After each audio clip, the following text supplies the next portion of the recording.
The Goose Girl, a fairy tale by the Brothers Grimm. There lived once an old queen whose husband had been dead many years. She had a beautiful daughter who was promised in marriage to a king's son living a great way off.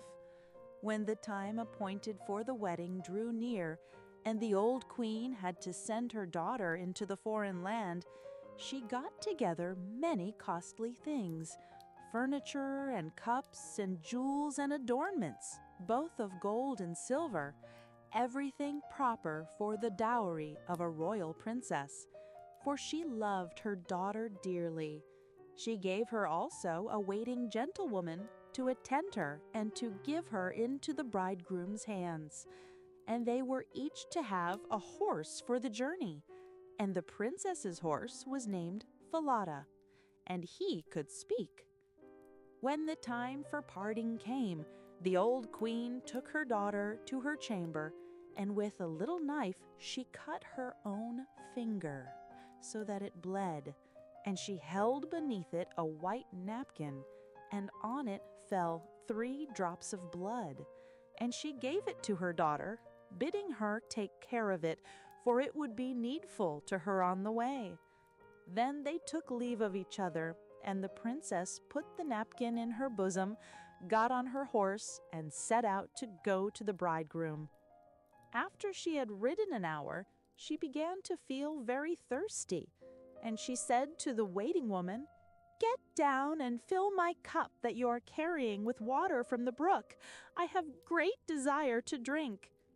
"Get down yourself," said the waiting woman, "and if you are thirsty, stoop down and drink. I will not be your slave."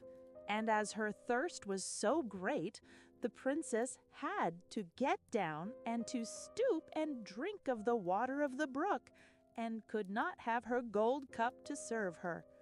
"Oh dear," said the poor princess, and the 3 drops of blood heard her and said, "If your mother knew of this, it would break her heart."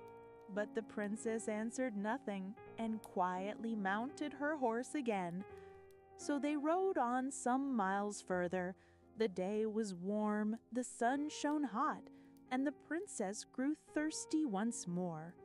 And when they came to a watercourse, she called again to the waiting woman and said, "Get down and give me to drink out of my golden cup," for she had forgotten all that had gone before.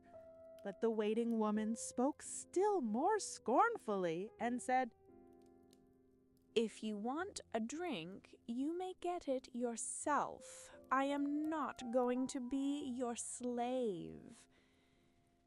So, as her thirst was so great, the princess had to get off her horse and to stoop towards the running water to drink.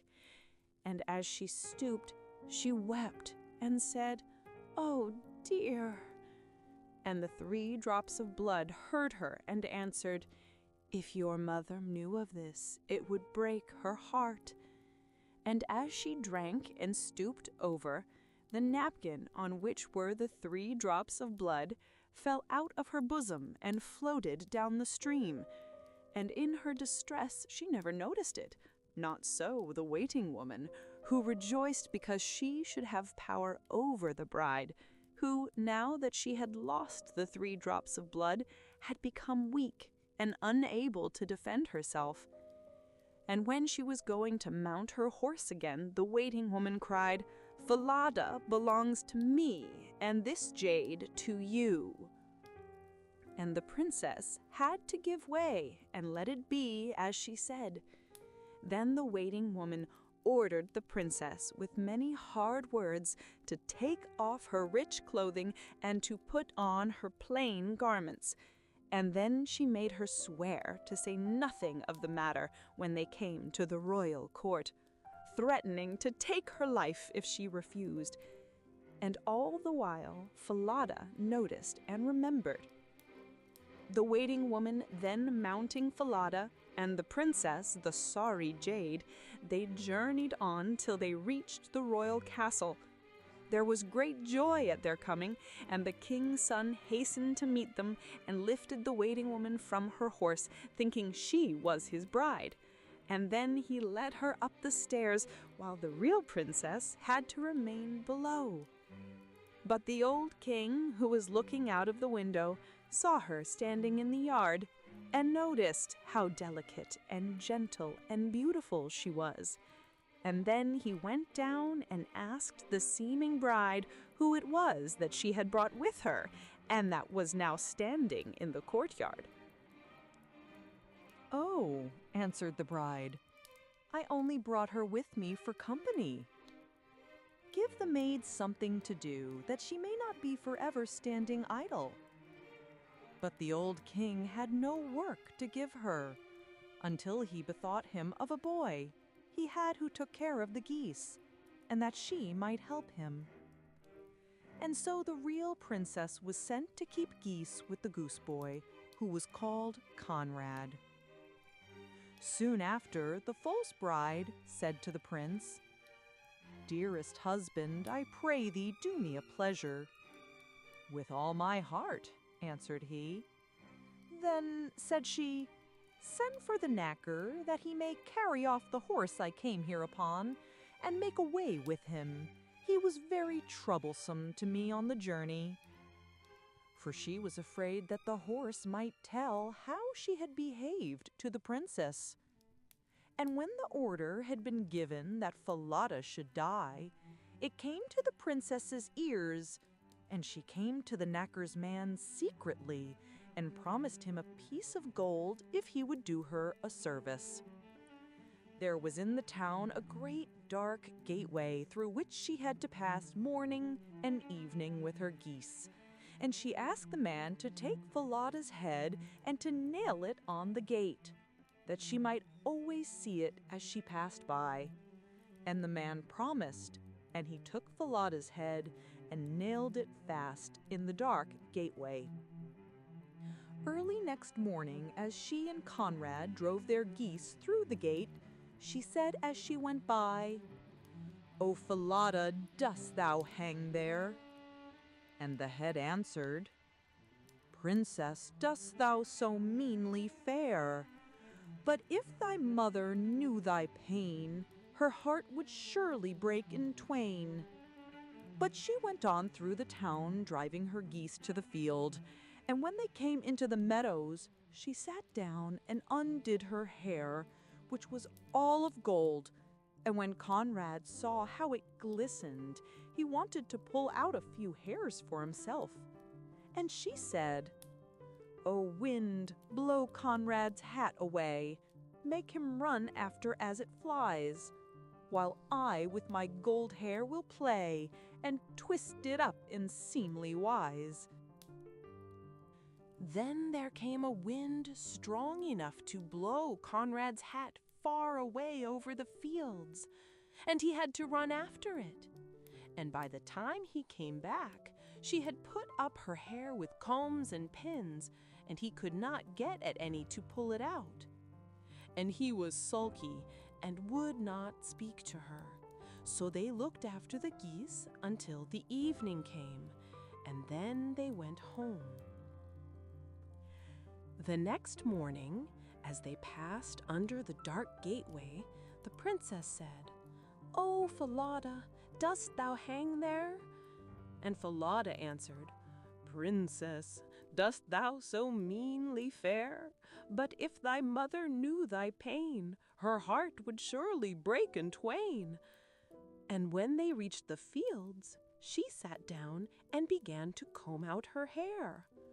Then Conrad came up and wanted to seize upon some of it, and she cried, "O wind, blow Conrad's hat away, make him run after as it flies, while I with my gold hair will play, and do it up in seemly wise."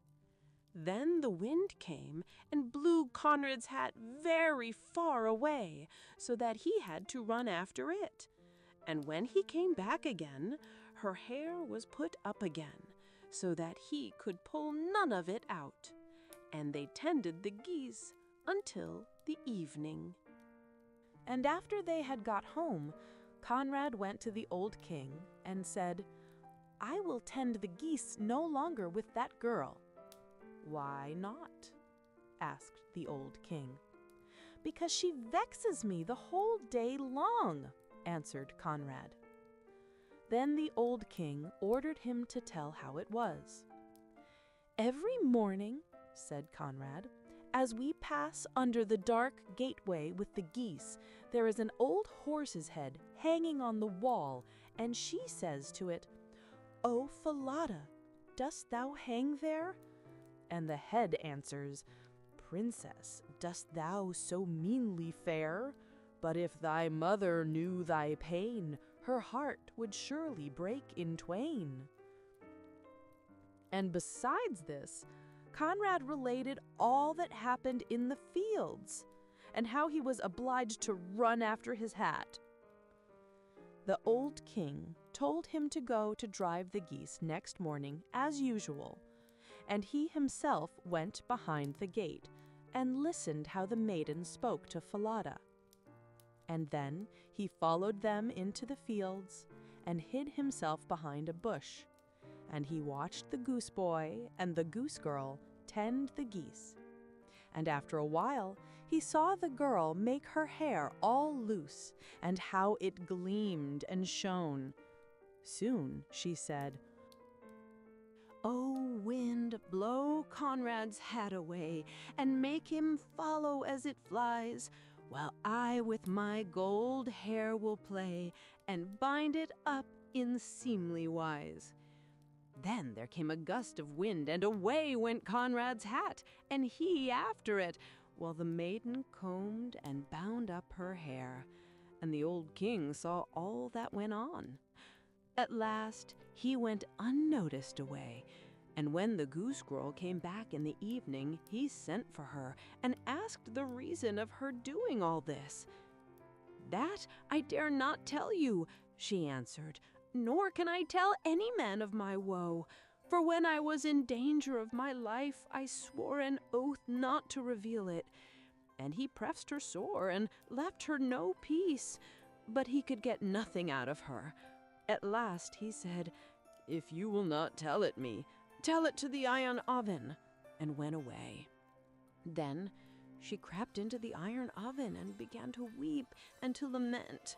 And at last she opened her heart and said, "Here I sit forsaken of all the world, and I am a king's daughter, and a wicked waiting woman forced me to give up my royal garments and my place at the bridegroom's side, and I am made a goose girl and have to do mean service, and if my mother knew, it would break her heart." Now the old king was standing outside by the oven door, listening, and he heard all she said, and he called to her and told her to come out of the oven, and he caused royal clothing to be put upon her, and it was a marvel to see how beautiful she was. The old king then called his son and proved to him that he had the wrong bride, for she was really only a waiting woman, and that the true bride was here at hand, she who had been the Goose Girl. The prince was glad at heart when he saw her beauty and gentleness, and a great feast was made ready, and all the court people and good friends were bidden to it. The bridegroom sat in the midst, with the princess on one side and the waiting woman on the other. And the false bride did not know the true one, because she was dazzled with her glittering braveries. When all the company had eaten and drunk and were merry, the old king gave the waiting woman a question to answer as to what such an one deserved, who had deceived her masters in such and such a manner, telling the whole story and ending by asking, "Now, what doom does such an one deserve?"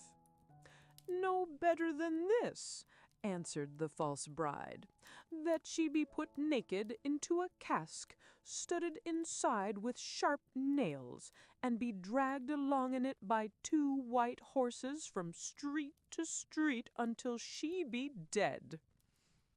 "Thou hast spoken by own doom," said the old king. "As thou hast said, so shall it be done." And when the sentence was fulfilled, the prince married the true bride, and ever after they ruled over their kingdom in peace and blessedness. At first glance, The Goose Girl by the Brothers Grimm seems like a simple story about virtue triumphing over evil. Yet beneath its fairy tale surface lies a profound message about the inner strength of a person and the ability to preserve one's dignity even in the most difficult circumstances. The main heroine, a princess on her way to her betrothed in a distant land, is kind and trusting. Sadly, her gentleness turns against her. Her maid, taking advantage of her meekness, deceives her and takes her place. Of course, the maid's actions deserve condemnation, but one cannot ignore the princess's own weakness. She allows another person to overstep her boundaries too easily, failing to show determination or defend her right to be herself. This excessive humility becomes the cause of her suffering. The tale reminds us that kindness should never become helplessness. Self-respect is not pride, but an inner necessity. Even those ways to be modest and gentle must know how to say no to injustice and refuse to let others rule over them. This is especially important for young women, for life often tests their strength of character, whether among other women or in the company of men. A special role in the story belongs to the king. It is he who shows insight, patience, and fairness.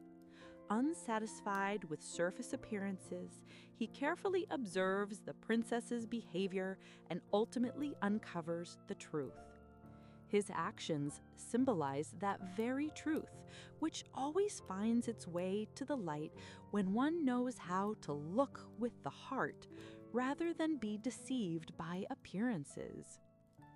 In the end, justice prevails.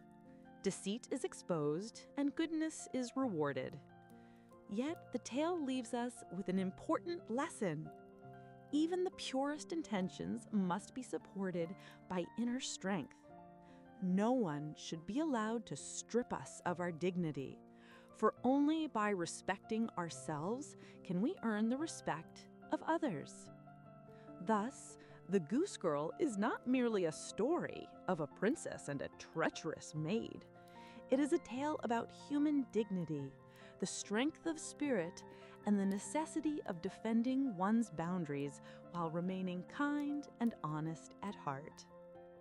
And so, our fairy tale comes to a close. If you enjoyed the story, please give it a like, subscribe to Little Dreams Bedtime, and share your favorite tale in the comments below. Until our next magical adventure,